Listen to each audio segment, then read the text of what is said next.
2024వ సంవత్సరంలో మొదటి నెలలో ఈ 15 రోజులు అమావాస్య అష్టమి సందర్భంగా ఎలాంటి విధి విధానాలు పాటించాలో ఈ వీడియోలో సవివరంగా సంపూర్ణంగా తెలుసుకుందాం. మేషరాశి వారు నూతన ఆంగ్ల సంవత్సరంలో అమావాస్య తిథి యందు ఎలాంటి విధి విధానాలు పాటించాలో ఈ వీడియోలో సవివరంగా సంపూర్ణంగా తెలుసుకుందాం. మేషరాశిలో ఏ ఏ నక్షత్రాలు వస్తాయనగా అశ్విని నక్షత్రంలోని 4 పాదాలు, భరణి నక్షత్రంలో 4 పాదాలు, కృతికా నక్షత్రంలో 1 పాదం కలిపితే మేషరాశి.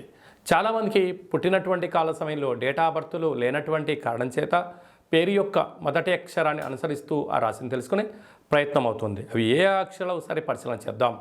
చు, చే, చో, లా, లి, లు, లే, లో, ఆ అక్షరం వారందరూ మేషరాశి జాతకులే. మేషరాశి యొక్క అధిపతి కుజుడు.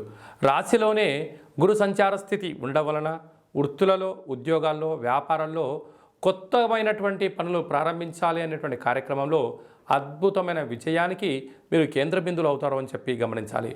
ఏదైనా జరగబోతున్నటువంటి విషయాన్ని అందరికన్నా మీరు ముందే పసిగట్టి ముందు వరుసలో ఉండడం, తగు ప్రమాదాలను నివారించుకుంటూ ఐశ్వర్యానికి, అదృష్టానికి, కష్టపడే తత్వానికి స్వాగతం పలుకుతూ వెళ్ళేటువంటి విషయంలో మేషరాశి వారికి ఇది చాలా మంచి కాలము అని చెప్పి గమనించాలి.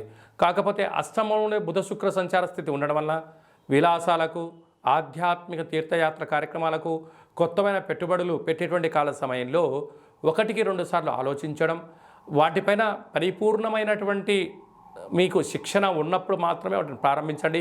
లేకపోతే శిక్షణ తీసుకోండి, ప్రారంభించండి. ఉజ్వలమైన భవిష్యత్తుకు మీరే కేంద్ర బిందువు అవుతారు. పోతే భాగ్యస్థానంలో రవి కుజ సంచార స్థితి ఉండడం వల్ల ప్రేమికుల మధ్య సయోధ్య, భార్యాభర్తల మధ్య అన్యోన్యత, పార్ట్నర్షిప్ వ్యవహార కార్యక్రమాలు నడిపించేటి వారందరూ కూడా ఎంతో జాగ్రత్తగా ఉన్నట్లయితే రాబోయే కాలం అంతా కూడా మంచి కాలం అని చెప్పి గమనించాలి. లాభస్థానంలో శనిచర స్వామివారు స్వక్షత్రకంగా ఉండడం వల్ల వృత్తులలో, ఉద్యోగాల్లో, వ్యాపారాల్లో ధర్మబద్ధంగా ఉండడం వల్ల విజయం మీ సొంతం అవుతుంది. వ్యయంలో రాహు సంచార స్థితి. దయచేసి అప్పులు ఇవ్వద్దు, అప్పులు తెచ్చుకోవద్దు. ఈ రెండింటి యొక్క ప్రభావం వలన మీరు మానసికంగా, శారీరకంగా, ఆరోగ్య పరిస్థితుల్లో అనేక రకాలుగా సతమతమయ్యే పరిస్థితి అధికంగా ఉంటుందని చెప్పి గమనించాలి. ప్రధానంగా సాఫ్ట్వేర్ ఉద్యోగస్తులు, హార్డ్వేర్ ఉద్యోగస్తులు, వ్యవసాయ సోదరుమణులు, గృహ భవన నిర్మాణ కార్యక్రమాలు ఆచరింపజేసేటువంటి వారికి కొన్ని జాగ్రత్తలు వహించాలని చెప్పి గుర్తుపెట్టుకోవాలి. అసలు ఈ జనవరి కాలం అవ్వడం వలన అటు చలికాలం ఉండడం వల్ల కొద్దిపాటి అనారోగ్యమైన పరిస్థితి పొంచి ఉంది. ఆరోగ్యం సకాలంలో తిండి, సకాలంలో నిద్ర, తగు వ్యాయామం అవసరం అని చెప్పి మీరు గుర్తుపెట్టుకోగలగాలి. వీలైనంత వరకు గోరువెచ్చని నీళ్ళను తాగండి, ఆహారాన్ని వేడిగా ఉన్నప్పుడు తినండి, వ్యాధులను దూరం చేసుకొని ప్రయత్నం చేయండి.